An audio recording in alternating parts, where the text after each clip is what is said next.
G'day fans of the GBA, it is TheVerd here, and welcome back to Top Plays. Verd, Yeah? we don't host Top Plays. Wait, what? What do we host? We host Pivotal Moments. Oh. Well. Alright then. Let's discuss some moments from the week that were pivotal. I am, of course, joined here by Bill. G'day. Hi. My name's BillStandish. How you doing? That threw a spanner in the works for me, mate. So, how would you define a pivotal moment? Well, when someone does a play and it's really good, and it affects the game, that could be a pivotal moment.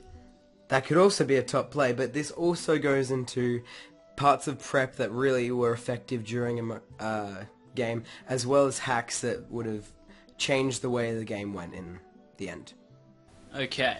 I can see now how I got confused between top plays, but it is fine. We are going to progress and get into this. So, kicking things off for pivotal moments this week, guys, we are going to talk about the match between the St. Louis Rampardos and the New Orleans Pelicans. Now, this is a really good match in between. It was good back and forth. John obviously ending up with the win. The first big moment that I would like to talk about is kind of the way that Dan played around Tapu Bulu. So Bulu's a massive threat, but Dan did have a pretty decent counter to Bulu in Delmise. Unfortunately, the other things on Dan's team that could also do with Bulu, he didn't really play them too great. First of all, he didn't switch in Delmise enough on Bulu.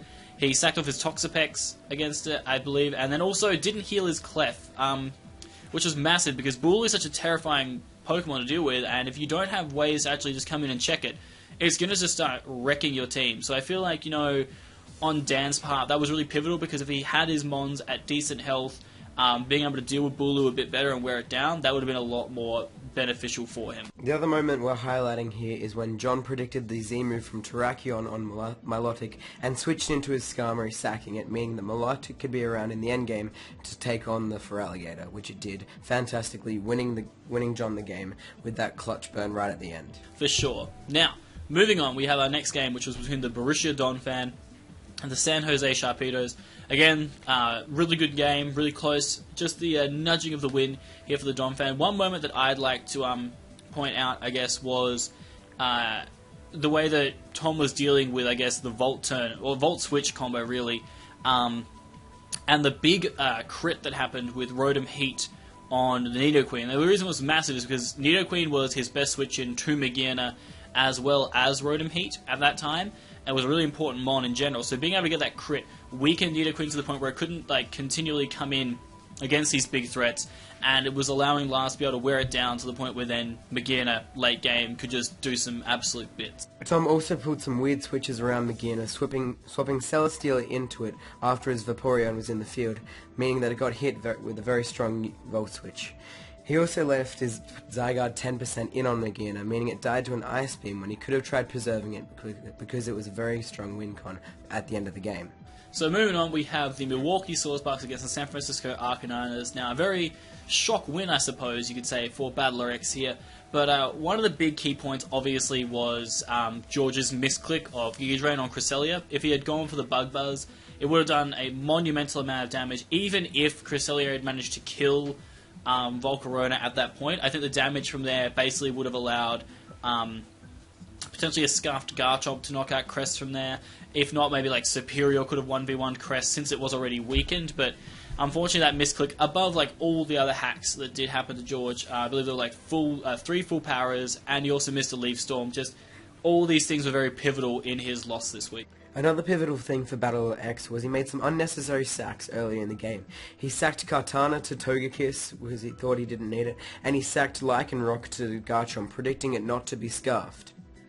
These two Mons being sacked right at the end game could have affected him in the late game, but were overall ineffective because of the hacks that he gained close to the end of the game. Moving on to our next match, and we have another close game between the Free State Torracats and the San Francisco Giantes. The Giantes coming through with a 1-0 win. One of the big moments was Duncan choosing to basically sack his Celebi off to Gengar. In his thought process, it was sacking this off so that Weavile could come in and kill. However, Weavile is able to resist both of Gengar's stabs, so it could have come in still, gone for the pursuit or the knockoff, knocked it out, and Celebi was a really good late game win con. especially against the rest of Gio's team there, and it could be really nice for Duncan, and probably potentially could have won him the game if he preserved it. So it was really pivotal that he decided to basically sack it at that point. Another play on that game was when Duncan predicted the Conkeldurr to switch out from the Metagross and go into the Arcanine.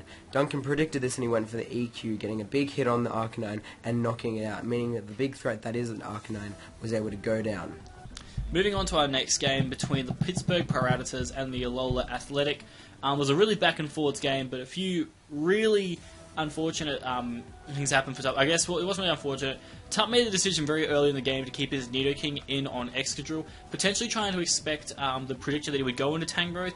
However, there was no real reason for Tup to risk losing Nidoking that early in the game. With things like Aromatisse and Tyranitar in the back, and even Drill to an extent, Callum didn't have a lot of switch-ins to Nidoking, so sacking it for no real genuine reason was pretty unfortunate. Even if Drill did have the X-Scissor, Tangrowth is bulky enough to be able to take it, so it wouldn't have been that big of an issue, I feel. So that was a really poor decision, I feel, on Tup's. Another play that was very good on the side of Callum was using Light Screen on Aromatisse to make sure that Tyranitar could come in on Chandelure very, very safely and Pursuit Trap it. Although Tup's Chandelure did have a Colbur Berry and Will-O-Wisp to try and deal with it, it seemed to be ineffective and Tyranitar did kill Chandelure. One other thing just to note was that little bit of luck that Callum had late game where he did get the air/flinch. Don't really know if it completely changed the course of the game, but it was very, very fortunate for him. But moving on, we have our next game between the Detroit Steel Wings and the Tampa Bay Luxrays. Again, another very close game. Mono just edging out the win. One of the big plays for me was actually the fact that Mono brought a really nice Jirachi set. Like, we don't normally talk about sets, but this is a really nice set for this matchup. It was really pivotal, I feel, in the matchup, which was sub Iron Head HP Ground Jirachi. This was really nice because it was able to hit things really hard, and the best thing about the sub was that it actually wore out Serena's screens. Now, screens were really annoying to deal with, they're always a frustrating thing, but with the sub Jirachi, he was able to burn the screen turns, which meant that he could wear down Crimson's team to the point where he was actually able to get the win. Another play on that game was Zygarde failing to kill Magneton and then being killed in return. Two mons that both have 4 times weaknesses, Zygarde being 4 times weak to ice and Magneton being 4 times weak to ground, one of them living and one of them dying. It was very entertaining to see and very unfortunate for Monotui, as I do believe it was a roll. Indeed.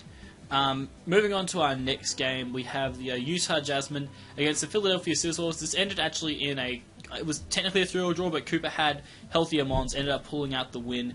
One of the big, again, we talk about like sets being pivotal. Like the big pivotal set here was the Acid Armor Carmine Reuniclus. Not only was it just really nice in the matchup against Chimp's team, but also being able to take a hit from the Belly Drum Azumarill was insane. Like, it was a massive moment in that game, because Belly Drum Azumarill was very, very scary. It's always a very scary mon to deal with, and so having that Reuniclus set, being able to take that hit from Azumarill was massive. And it was a super effective hit, no doubt. Lived a knockoff, which is absolutely crazy. Fantastic prep on the Utah's part. The other moment we thought was quite pivotal was the Scarf Cloyster missing a Rock Blast on the Volcanion. It did come in on the Thunder as predicting anything but an electric move, and was able to threaten it out with a Stab Ice Shard. It then went for a Rock Blast and was able to 2-hit KO Volcanion, but it missed the second Rock Blast, meaning Volcanion was alive. This bit of hacks didn't really come into play, but it would have been interesting to see what happened if this move did hit. Exactly, and moving on to our final game of the week, which was the San Diego Chimchargers up against the Florida Gators. Gator pulling out the win this time, and one big thing was the SD of Holucha. Like, SD Holucha just went in on MV's team, and I think the big moment was the fact that he did it when he was setting up, predicting MV to actually over-predict. Now, this is pretty ballsy on Gator's part, but the fortune does favour the bold, and in this case he was able to set up that SD and then just proceed to sweep the rest of MV's team, and that was a massive pivotal moment. We did see MV try to predict around it by sending in Pelipper and then doubling into Empoleon, trying to make Gator swap out, but at that point Holucha did enough to MV's team, so he had no reason to swap out. A few other little plays that helped both players in the game were the Scarf Pelipper taking out Whimsicott on Envy's side and going for double pursuit with the Blade on Gator's side. This dealt with two annoying mons being Alakazam and Whimsicott, which overall helped both players in the end. Well, that's going to do it for us guys here for Pivotal Moments for this week. If you guys did enjoy, make sure you like this video, and don't forget also to subscribe to the GBA channel. Anything else you want to say with this one, Bill? No, just looking forward to next week's games, and we hope it will be just as pivotal. If you guys thought there were any other pivotal moments that we didn't really discuss, feel free to let us know what they are in the comments below. But that's going to do it for us. It's Verd and Bill, and we'll catch you next week. Adios.